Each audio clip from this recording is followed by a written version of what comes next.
Yeah, you know what a croissant is? And we've all heard of the cronut, but have you ever seen a croissant loaf? Or a croaf, if you will? That doesn't sound good. The name needs to work.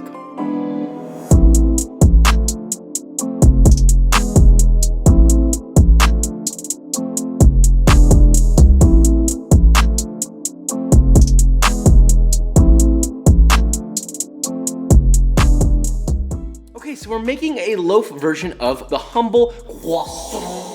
That was a Carl reference, by the way. Every French person is like, Josh, that's not how we say it. I get it, all right? I'm just gonna say croissant. It's weird, like you're with friends and you're like, you gotta go to this bakery. You guys wanna get some croissants? So, you know, croissants are kind of a difficult thing to make, but I'm actually shocked by the amount of people who have made my croissant recipe. My croissants are actually one of my most viewed videos. Not even that it's my recipe, just more so that people are actually interested in making something that complicated. Really goes to show the whole consensus of like, oh, people only want things that are fast and easy is a bullshit thing and not true. But with that said, let's make this, shall we? So first thing you need to do is prep your dough. You're gonna start with 168 grams of water and 168 grams of milk. Just mix them together. And yes, we're only doing this in grams, all right? We're not doing any cups or anything. This needs to be precise. Now look, you don't need to get this hot or anything. Just take the chill off of it and get it to like room temp if you can. Warm it up in the microwave or whatever. And then add 12 grams of instant yeast, not activated dry yeast, instant yeast. Give it a little mix, and you don't need to let that sit. You're ready to use right away. Then in the bowl of a stand mixer, you're gonna add 600 grams of bread flour, 10 grams of fine sea salt, and 62 grams of granulated sugar. Give that some whiskey business, slap it around a little bit. You know, you want it nice and incorporated. Then directly to the flour mix, you're gonna add 45 grams of room temperature butter. That's right, slap it right in there.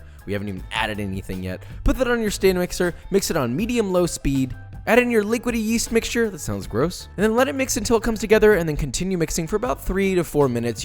You want low to moderate gluten development. You don't want it to get super developed. Literally 3 minutes and it's done. As soon as you see it turn smooth, pull it off of there. Shape that into a rough sort of square, oval shape, then just place it on a lightly greased baking sheet or a plate, cover it with plastic wrap, and set it in the fridge overnight. And for this to really turn out properly, you need to make sure you add the smiley face and tuck him in bed, okay? You better give him a kiss. He needs it. Day 1 is done. Okay, so onward to day 2. Now, before we start rolling out our dough, we need to make our butter block. So you're gonna need 336 grams of unsalted butter, but I found a really great way to make this into a nice, well, even square. A great way to get it into a nice even shape is actually to place your butter in the freezer for about 15 minutes, take it out, grate it, you know, the gram weight that I asked for, 336 grams, cover it with another sheet of wax paper, and then using a rolling pin, beat it down, fold it a little bit, beat it down, fold it a little bit until it's one solid mass. Then you're gonna place it in some wax paper and fold the wax paper into a 6.5 inch by 6.5 inch square and roll that butter out into the edges of it. So you're gonna have a nice even square like this. Next, you're gonna take your dough from the fridge and you're gonna roll it into a 10 inch by 10 inch square. Make sure it's as even and as square as possible. It's kind of important. Place your butter square directly in the center of that at a diagonal so the points are facing, you know, the way that they look here. I don't know how else to describe that. And then take the edges of your dough and fold them over the butter, overlapping each of them, and then pinch them shut. This is crucial. Make sure that there are no spaces, no tears. You want one solid dough mass with butter inside of it, completely encased. Next, you're gonna take that dough and you're gonna roll it out into a rectangle measuring 20 inches long. And then you're gonna fold it letter style, fold the top down to the center, and then the other half over like that, nice and even. Then just lightly press along the entire length of it just to kind of adhere those pieces together. Wrap it in plastic wrap and place it in your refrigerator for 30 minutes. That is fold number 1. Once that 30 minutes is up, take it out of the fridge. Now, you're gonna repeat that exact same rolling process, but pay attention to how you roll this, okay? Always roll it to where the seams are pointing, right? So you wanna roll this lengthwise. If you roll it the other way, you're stretching the gluten the opposite direction that you've already begun to work it. So don't do that. So roll it the way that you're seeing here, fold it the same way as before, wrap it in plastic wrap again, then place it in the refrigerator again for 30 more minutes, and then repeat that fold one more time for a grand total of 3 folds, wrap it back up in plastic wrap, and then this time you're gonna place it in the refrigerator overnight. Do not try and rush this and do this in the same day. You're gonna tear the dough. It really needs to rest overnight. One big tip about this rolling process is make sure that you're keeping your butter cold, but not too cold. If it's too warm, it's gonna melt and incorporate with the dough. No good. If it's too cold, then it's gonna break apart and turn into little tiny pieces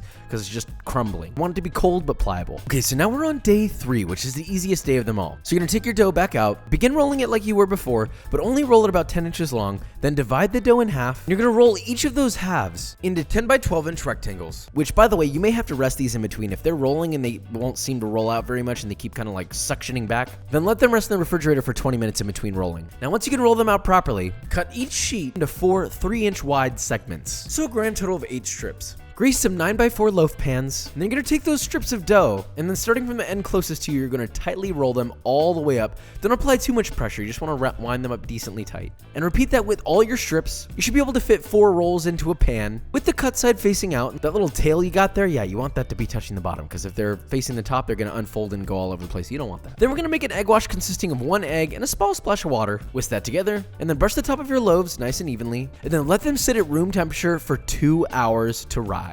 Now, I would try to keep these out of a drafted area because that lacquered on egg wash, you don't want it to dry up, so yeah. Now, after that 2 hours is up, they should be nice and puffy. You're then gonna give them 1 more brushing of egg wash, and then place them in a preheated oven set to 375 degrees Fahrenheit, or 190 degrees Celsius. Now, if you see them browning too quickly, then turn down the temperature by about 25 degrees, and you can always tent them with foil. After that, pull them out, let them cool for about a minute, and then immediately try to carefully pop them out of the pan and place them on a wire rack to finish cooling. And well, that's it. You've got a croissant loaf. I mean, I say that's it. It's obviously a 3-day process, but I'm telling you, this is so unbelievably worth it. You could make the best toast of your life, the best French toast of your life, bread pudding. You see where I'm going? Like, this can be used for everything. You never need to have a sandwich bread that's sad ever again. But do you want to know what else will keep you from being sad forever? B-roll.